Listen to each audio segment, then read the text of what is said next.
So I think it was a number of months ago, before Pesach, the Shabbat Hagadol, that we gathered this way, and that was something we hadn't expected to do, and we figured out how to do it.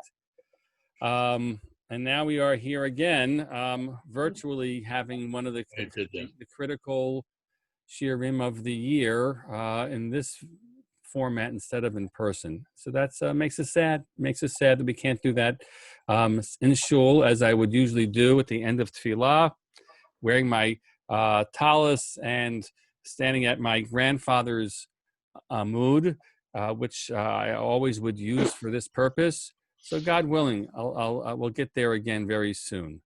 So for tonight, we're going to do it from my study, and each of you in your comfortable spots. I hear one or two of you who have not muted yourself. So can we just? Okay. Dave Cohen, can you mute yourself, my friend? There we go. Okay. So I entitled this talk today, or this evening, do we want to go back to normal? Should we go back to normal? Should we want to go back to normal? And I think we all have used that phrase, I'm sure, many times, that, when this finally ends, we can go back to normal. And I want to challenge us about that use of a phrase and that perspective. Was normal good? And should we really be considering something different than what we call normal?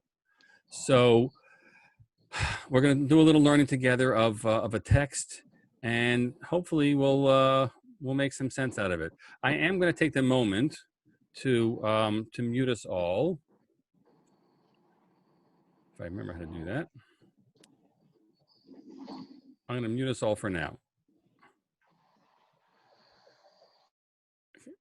So it's just I. Just send me a thumbs up if you can still hear me. Oh, waves. There we go. Okay. So I'm sorry we're doing that, but I think it might be easier for us. So let's begin. I'm going to share my screen with you. And so there it is. That's our title. Do we want to return to normal? So let's start with a melody.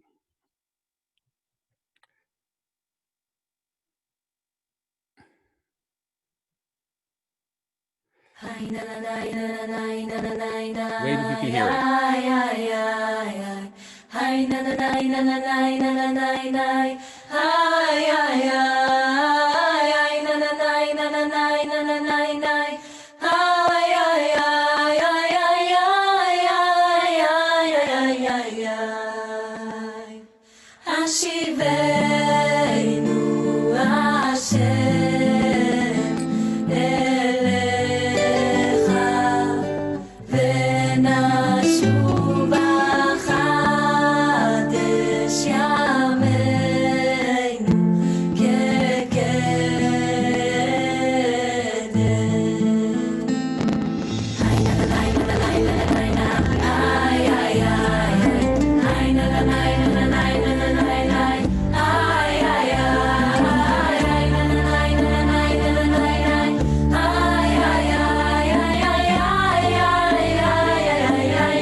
So that might be familiar to you, that melody. That is Reb Shlomo Carlebach's Hashivenu. I thought it was an appropriate turn to have it come through a woman's voice or women's voices. And this is sung by the women of the Beit Midrash of Migdal Oz, where two of my daughters attended, and it speaks from the heart. It's the call and the prayer and the desire that God should Hashivenu Hashem Elecha Shuva Chadesh Yameinu Kekedem, and it's actually that phrase is taken from perhaps the peak, the high point of the Slichos prayers that we offer and we recite every single day from a week before Rosh Hashanah through and on to Yom Kippur. We recite these words again and again. And here, this is what we say. And it's our plea. Shema koleinu Adonai Eloheinu chus v'rachem aleinu v'kabel b'rachamim v'ratzonat tefilatenu, that God hearken to our prayers, our voice, and have compassion and spare us and accept our prayers, God, with mercy and with your willingness. Hashivenu Hashem Elecha v'nashuva chadesh yameinu kekedem, God, bring us back to you and we shall return, renew our days as of old. Al tashlichenu milfanecha ruach kodshech al tikach mimenu, al tashlichenu le'etzik nakichlot kochenu al ta'azvenu. God, don't cast us out from before you, and don't take the Holy Spirit from us. Don't cast us out in our old age as our strength weakens. Please, God, don't forsake us. That's the powerful plea that we place before God, and that opening line is perhaps the most notable, and that's why I shared the song, in which we ask God to bring us back to him so that we shall return. And that's usually, I think, where our focus is. God, please, teshuva, nashuva, hashivenu, bring us back to you, God. That's what we're seeking. And this phrase actually is taken directly out of the Book of Lamentations, the last lines of Eicha. Ata Adonai le'olam teishev kisacha l'dor v'ador. You, God, you are enthroned forever. You will be there for all generations. Lama lanetzach tishkachenu tazvenu l'orach yamim. Why, God, should you forever forget us and abandon us for length of days? Hashivenu Hashem Elecha v'nashuva chadesh yameinu kekedem. God, bring us close to you, and we shall return to you. Renew our days as of old. Ki ma'os me'asanu katzafta lenu ad ma'od. You utterly rejected us. You're very angry against us, and so we actually don't like to end Eicha that way. So we would go back and we repeat these words, as you might remember.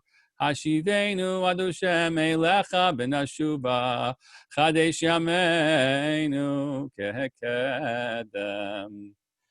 That's a tune from Eicha, but on Yom Kippur and all the times of Slichos, we're not doing that. We are putting the plea before God in just in a cry, or perhaps in the beautiful way that Reb Shlomo's Nigun took us. So I'm actually interested in not the first part of the phrase. We ask God to bring us back to him, so we should return. I'm more interested for this evening in the latter half, Chadesh Yameinu Kekedem. We ask God to renew our days as of old. And I want to pose the question, when is Kekedem? What do we mean when we say renew our days as of old? I'll actually stop the sharing for a moment on the screen, and I'll open up, I'll unmute us for the moment, and invite, does anybody have a way to approach this pasuk? What do you think? There's so many different ways. So many different ways. The days of your youth, the days when you have the picture of your ancestors before you, setting, the life example of religious observance for you and so on. Lots of things. Lots of things. You're going back to some youthful moment, though, more likely, right? Most probably. Most probably. That's your frame of reference. Right. And I guess, as we continue in the Slichos, when we talk about that, God, don't cast us out from, right, and in our old age, don't cast us out. So you have some sense of that kedemness. Yeah. Absolutely. Anybody else have a thought, an insight? Me. Who's that? Jason. Jason. Okay, Jason, what do you got? Possibly it means basically returning to the days like old. Some would say. Returning to the days like old. Okay. Where Yeah. the temple, even though one of the prophets said that the sacrifice God most adorns is the wheat sacrifice. Okay. So you have a certain spot on the national story, Jason, that you're describing that we might return to. Good. Good. What other insights? Some other folks. I agree with. I think it might. It's David. I think it might even be going back to the to Sinai even before the golden calf. This is before things began to go periodically sour. We had a honeymoon. We had no idea that it was ever going to be bad, and I think that it's that's Kedem. That could be. All right, Jess, you were going to say something. I was just saying. I think I agree with Jason. Like I associated it with return to. I mean, I could go to Mikdash and to sovereignty and to fulfillment as a nation. That's how I always understood it. Fulfillment in a nation. Okay, good. So we have certain, either some pure version of a past, a high point version of a past. Any other suggestions that you have before we actually see how the Midrash takes this? No. Anybody else? Okay, so good. So that's good. I'm accustomed to looking around the room and then calling on Dean to read. That's how I usually would do this. But when I'm not able to organize it that way, so I'm looking at some screens instead. Let's return to the text, and I'm actually going to put us back on mute for a little bit, and we're going to take a look and see how the text breaks down in the Midrash. Okay, so let's return to that. To the Midrash. So the last Midrash, the very last one in Eicha Rabbah, is interested in asking and answering the question of when is Kedem. Kedem, the first explanation, Ka'adam Harishon, like the days of Adam. As it says, "Vayegarish et ha'adam vayishkon mikedem legan Eden." Whenever you can find a word that's a linking word, then you can really have a strong reference point. When Adam was out of the Garden of Eden, so he dwelled mikedem legan Eden. So the usual translation of kedem there means east, the east of Eden, but. There is some presumption here that as Yirmiyahu writes these words or speaks these words in Lamentations, Chadesh Yemenu Kedem, like back then, the time of Adam. Okay, that's his first reading. We'll continue. We're not going to unpack it yet. Continuing the Midrash. So now it's going to actually use another pasuk to help unpack the phrase. That God will find pleasant the offerings of Yehuda and Jerusalem, ki me'olam ucheshanim kadmoniot, like days of old and like the years kadmoniot. There's always a problem. We used to have a person sometimes who would lead davening, and he would always say, instead of kishanim kadmoniot, he would always say kinashim kadmoniot, which means like old ladies, but that's not what the phrase kishanim kadmoniot is the phrase, like the old years, ancient years. So it says, are you if you can just wave, are you able to see this text okay? Just wave if you can. Okay, I hope so. I see some people staring very tightly at the screen. I'm doing my best. So Kimei Olam Ze Moshe, they said, okay, fine. Ucheshanim kadmoniot, that phrase, says the Midrash, Kishnot Shlomo, like the years of Solomon. Without a pasuk, by the way, right? For Moshe, it has a pasuk, but for Shlomo, they don't have a pasuk. Rabbi Omer, Kimei Olam, Kimei Noach, Shneimar, Kimei Noach Zotli, Uchshanim Kadmoniot, Kishnot Hevel, like the years of Abel. Shelo Haita Avodat Kochavim Adayin Ba'olam, because at that point in time there wasn't idolatry in the world. So we're gonna remind ourselves now what this says. So we have three opinions offered. one opinion, it's the time of Adam. One opinion, it's the time of Abel. And one opinion, it's the time of Solomon. So would you have made this list? You offered other interpretations, right? Do any of these jibe with what you're saying? Maybe. You can unmute yourselves now if you want to offer a comment. Do any of these sound like the offerings that you've made so far? No. No. Actually, I heard Jason's and Jess, they got a winning ticket, right? Because they had the time of Shlomo, of Solomon. So that would be the time of the great temple period. So that would seem to fit. But Adam and Abel, they're a little harder to unpack, right? Abel, they offer a theory, right? Rabbi offers a theory because it was a time when there wasn't idolatry in the world, it says. That's as far as that goes, right? So yeah, so what do we do with this? How we organize, firstly, this midrashic read for us, and then we're going to take it to the next step in a moment. I'm wondering, is this maybe a non sequitur, but is there no connection between this sentiment and, Haben Yakir Li, and it ends with, Lechtech Acharai Bamidbar? Oh, you want to still get back to the time before Matan Torah? Yeah, he was trying to do. Yeah. These are not connected. I mean, I see that the Midrash is not reminded of that by this. No. So like and the truth is, so Kedem, you make Kedem sort of like, ancient times. So the ancientest of ancient for the mouth of Jeremiah would be the very first, people who walked the earth.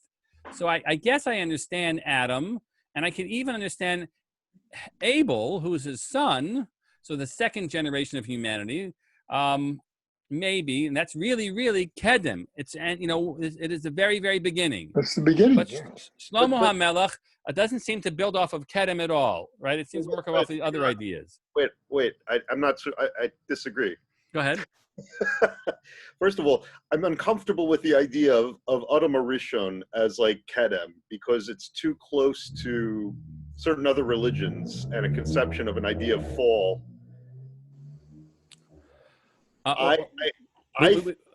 We all accept that there was an Adam, and he was the first person in the Torah, and he is the first human being. And I'm saying the idea that that's an ideal time. Yes, is too similar, I think. You're right. There's a third rail issue we always have to be careful of. I agree with you, but there's no question that the Torah presents to us the Garden of Eden as an ideal time. And I think that's really what they're in effect saying.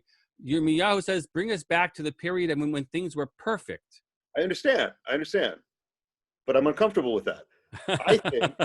Well, but if I actually shift from Adam, if I shift from talking about Adam to instead talking about the Garden of Eden, then we can just say, I wish we can go back to the time before we messed up.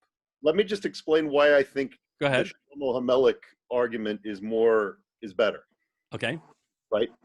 Because that was the fulfillment of basically it's the archetype of Jewish history. It's the fulfillment of our relationship with HaKadosh Baruch Hu, right? That's the time. That's the perfection of the human relationship with the divine. Comes with the Beis HaMikdash, right?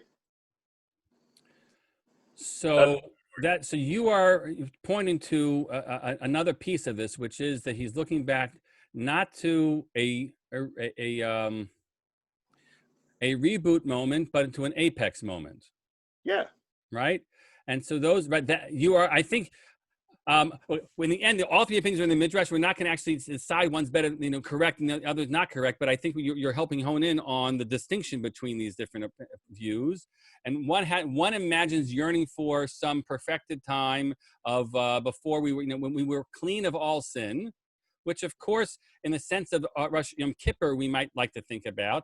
We want to purify ourselves and kind of and get to there. But this is more the national sense of the perfected time when we were riding high as a people. Well, Good. I mean, it doesn't even have to necessarily be national. I mean, on a spiritual level, right? This was it's the apex of the human communion with God. I mean, that's as good as it gets. That would have to be with the base. Yes, that would have to be with the David, base. one person at a time. David, hold on a second. Okay. Adam Harishon had that, but it was lost because we didn't have the capacity to understand what we were giving up. Okay. We had to learn the entire history of Jewish Rabbi? David, let me finish the sentence. Okay, go ahead. Is learning this lesson and coming to the apex of a relationship with a Kodesh Baruch Hu that you couldn't have had you not gone through the whole cycle. That's what I think. Okay, that's very helpful. Dave Cohen, what do you got? I kind of agree with Jess there for a minute. I don't think of olden times, we're considering time of Adam and Eve. They're androgynous people. They're not what I would call back to the ancient times.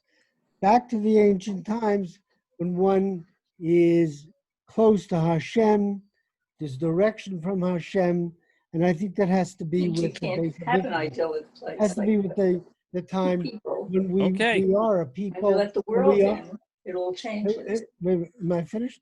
And we are a religion.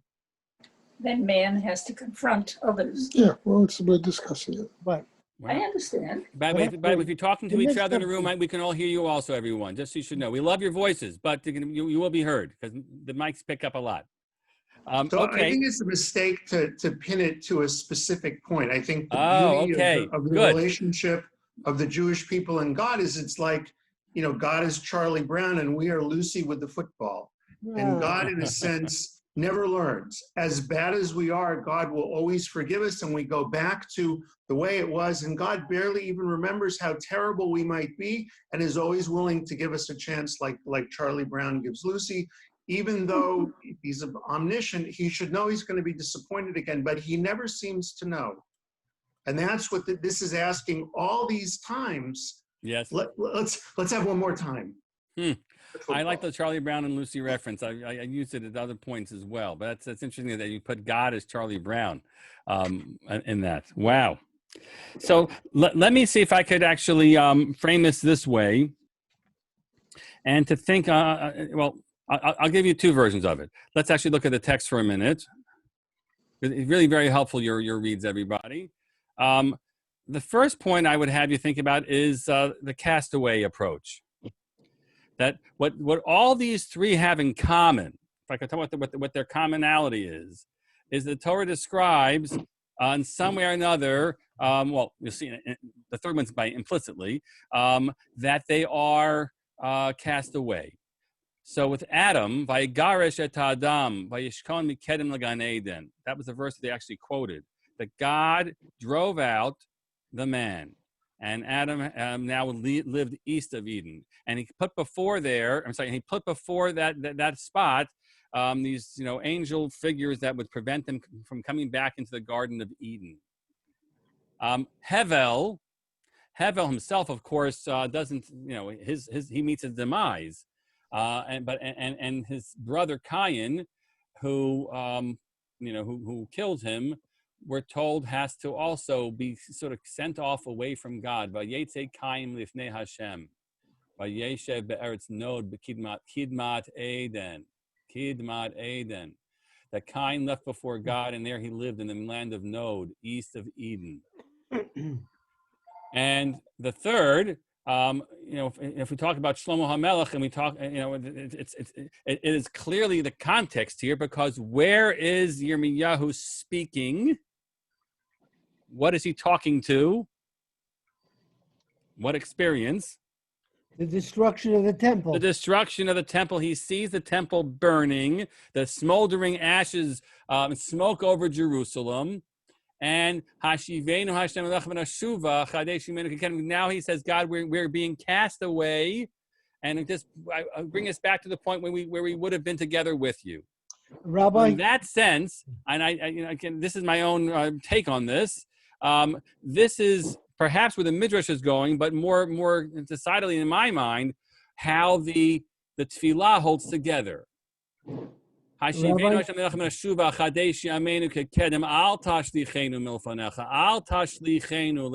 don't cast us away anymore, God. Right? We want to go back to Kedem before a time when there was this distance that it was created, and we were not welcome in your presence, God. And here are the various images we might conjure of what that would be. So that I think is a very, very possible shot explanation of what's going on here. The other, yes? Can I make a comment? I was just reading some drush from Erica Brown. Okay, she's great. Talking about Abraham, the sacrifice of Isaac, and she brought in the idea that the ram is symbolic of the Jewish people that's caught in the web, the thicket, but gets free from the thicket, and then gets caught again in the thicket.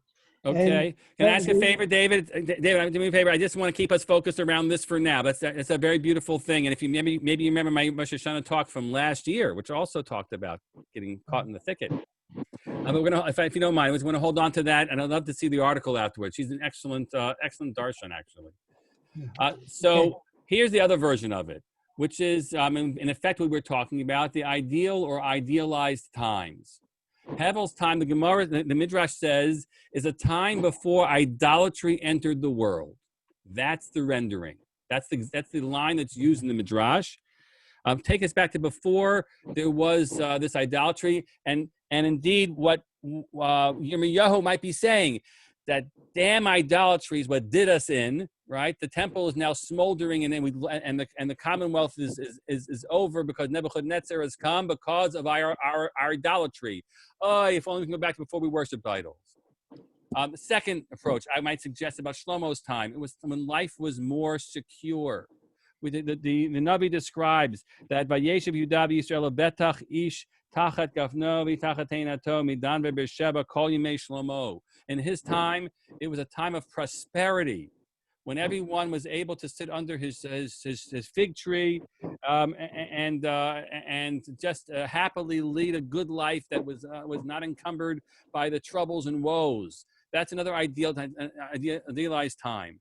And then, of course, Adam's time, although Justice doesn't like it so much, is where we had the whole promise of humanity was built into Adam, and then it came crashing down at that point, and then they're cast out of Eden. So in that sense, Hashivenu Hashem Elecha ben Shuva Chadesh Yameinu Kekedem is a beseeching of God. If we only go back to the perfect times before life was so messed up in these different ways, right? When we lost our moorings, our values were then clear, right? When we felt secure and we felt a sense of promise in ourselves that we are all feeling lacking. So that is, I think, another way to look at the cluster in the Midrash. But I want to shift us to the more generalized way to look at this, as I call it. And that is simply Kedem. Kedem means any time before now. Any time before the present, right? The present is Nebuchadnezzar. And so what would be the default? Where would he want to go back to? To Israel. No, if he could turn back the clock, when would he turn back the clock to? To the return to Zion. Yeah, well, but he's still standing in Jerusalem, right? But he would turn back the clock 10 years, 15 years, right? Although, of course, there were still he was trying to stop worship idols, right? But like, if only we can go back to the time before this moment. This moment is horrible. If only we can get, turn back the clock a number of months or years. And that's what I think. I ask the question when people want to go back to normal. That's my sense of how to read this text also. Chadesh Yemenu Kekedem. It's this yearning just for some time before the present terribleness took hold. And so I want to ask that question of us. What would that look like? What would that look like? When would that be for you? To go back to the before of all this. Where would you want to give me a moment in time that you would point to, that you would want to go back to? Before anti-Semitism took such a front page. Just a Wow, couple of okay. years ago. A couple of years ago, maybe before Charlottesville. Well, that's a made up point in time because it was always anti-Semitism, but somehow before it got a little bit more kosherized by what was happening there. Yeah. Who else? Susan, you're on mute though, Susan. Go ahead. I would like to go back to college days because that to me was the most exciting time. The world was so new. My courses were so new. People, I could really do whatever I want. So knowing what I know now and the maturity I have now, I'd like to take that and start over again. So to me, that's the best time of life.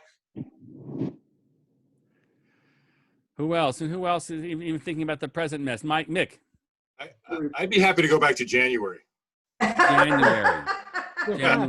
Yes. Yes. Except, may I? Yes. Yeah, sure. Judge Tolchin. Except for things that God and Israel experienced, everybody in the world is thinking about, would it be good to go back to where it was before this terrible thing hit us? Yeah.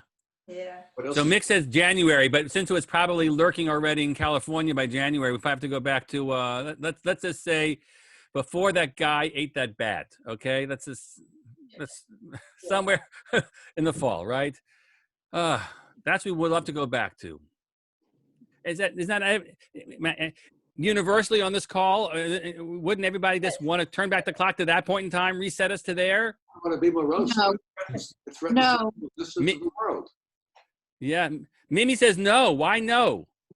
Because I think that we were heading down a really dangerous path with the anti-Semitism that was here. That we had to have we were locked down in our place in our shuls at the time, and this was reflected. And I think that that this lockdown that we have now is across the board. Everybody is locked down, and they're not.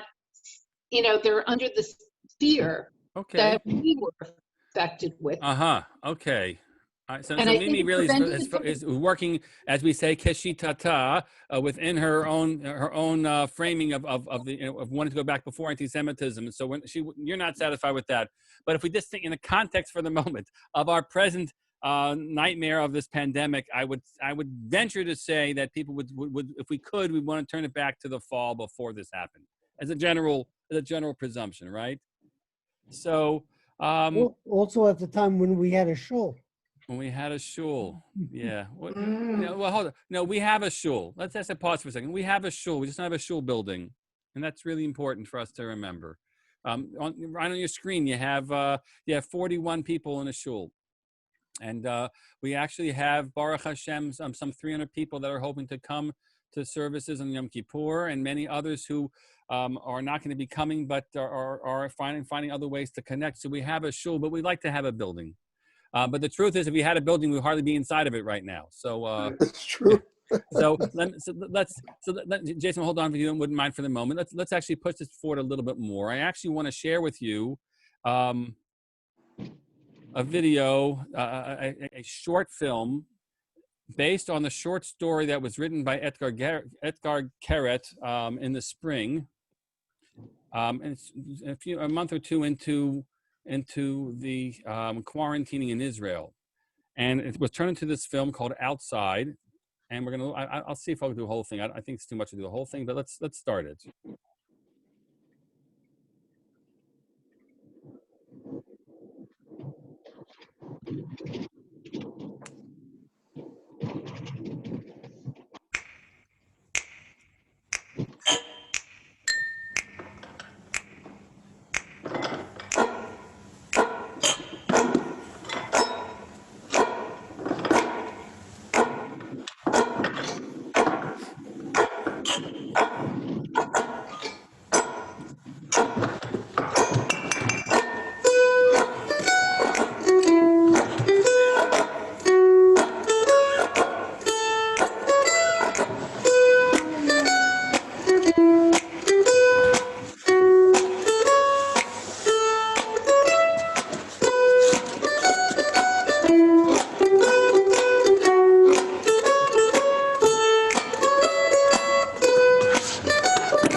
禁止令が解除されてから3日が経ちました。しかし明らかに誰も家から出てこようとはしません。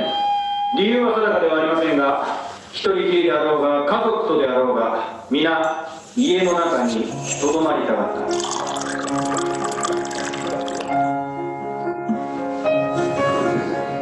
私たち政府は皆さんが適応するために数日間の猶予を与えましたが、事態の好転が見込めないことが明らかになると、もはや選択の余地はありませんでした。警察や軍隊があなたの家のドアをノックし、家から出るよう命じ始めた。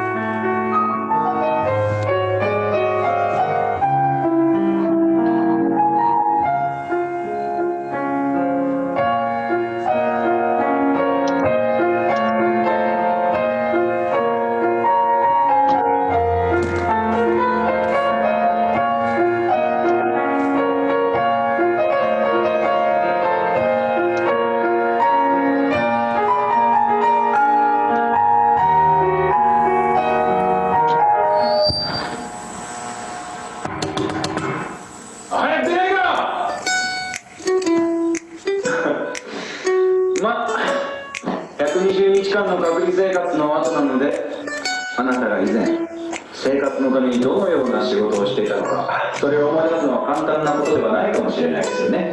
学校にいたのかな。痩せっぽっちで口ひげを生やしかけた少年が君に石を投げつけていたこと、それはなんとなく覚えてる？君はソーシャルワーカーだったのかな。ソーシャルワーカー？家の外の歩道に立っていると、君を外に追い立てた兵士が早く歩き始めろと指示を出してくる。だから君は歩き出す。でもどこに向かっているのかはっきりとはわからないまま、何か手がかりになるものがないかとスマホをスクロールし、私の待ち合わせの約束、着信履歴、メモに残した住所だとか。I'm just going to pause for a second. Does everybody understand what's happening in this film? So the 120 days in their quarantine and isolation, and now the government has told people you have to get out of your isolation, and people don't want to. People are too afraid to go back to what life had been, including her in all of this. And so now she's being given these instructions through the TV, and let's just see how this turns. You're going to see how it shifts in a moment. 通りではみんなが君を追い越していくけれど、中にはひどいパニックに襲われている人もいる。彼らもまたどこへ向かえばいいのか思い出せないままだし、思い出せたとしてもどうやって行けばいいのか、道も方向もわからないまま。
ATM の近くに汚れた服を着た男が座っていて、そトの横にはブリキのコップが置いてある。こういう状況ではどう振る舞うべきなのか、それはよく覚えている。その男の前を素早く通り過ぎ、もう2日間何も食べていないんです。言われた声を聞くと、反対の方に目をやって目を合わせないようにする。まるでプロみたいに。何も怖がることはない。自転車に乗るのと同じだ。すべて体が勝手に覚えている。そして一人でいる間に柔らかくなった心はあっという間にまた固く戻っていく。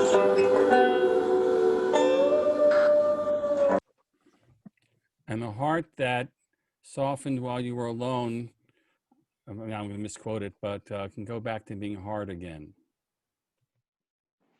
Were you able to follow that, everybody? I feel bad. Some of the, obviously it was in Japanese. I have no idea why this was in Japanese. It was an Israeli film, but the essence of this is very powerful to me, right? And I hope to you as well. That, fearful to go outside is, is part of it, and inside and outside, that was being played around. But then ultimately, to comfort her, or to comfort the person in the short story, don't worry, you know how to handle this. It's like riding a bike. It's like riding a bike. So if you pass somebody begging for money to get them to eat, you'll be able to get right back to your usual behavior. And look the other way like a pro. Rabbi, I felt one thing was very significant that went over very quickly.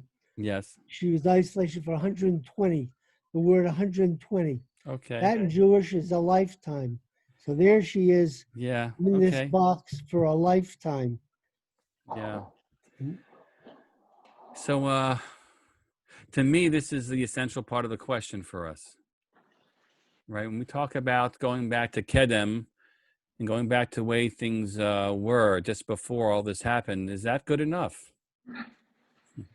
Is it good enough? And I don't think the answer is yes, it's not good enough. And the heart that learned to soften during the quarantine, and it's not over yet, right? We're still in the midst of it, in one way or another. This is still happening. So what will that heart forget once it leaves and gets back to normal? Yeah. Question. Any other comments on that? What's normal? Thoughts? Yes, Susan, what do you think? Technology was such a big part of people's lives before this happened, with the email and everybody on their cell phone, and when you see them walking in their street downcast and so involved in that. Now you see people more involved through Zoom, through your classes. And I wonder whether, when you say new normal, whether we will go back to being so involved in new technology that we'll lose sight of that. It can be the technology, but it can be so many other things, right? So we can make the list of things that were the distractions from what life should be, or the ways in which we could ignore the real serious issues in our world. And that's what we should be asking ourselves. And in fact, ask ourselves that, while we are in the midst of this, what are we meant to be learning? And I'm not going to offer the answer to that question, but what is it meant to be learning? If I could just share the screen with this. Oh, I'll put that in side notes. Sorry. How do I get rid of this now that I made it full screen? Oh my heavens. Here we go.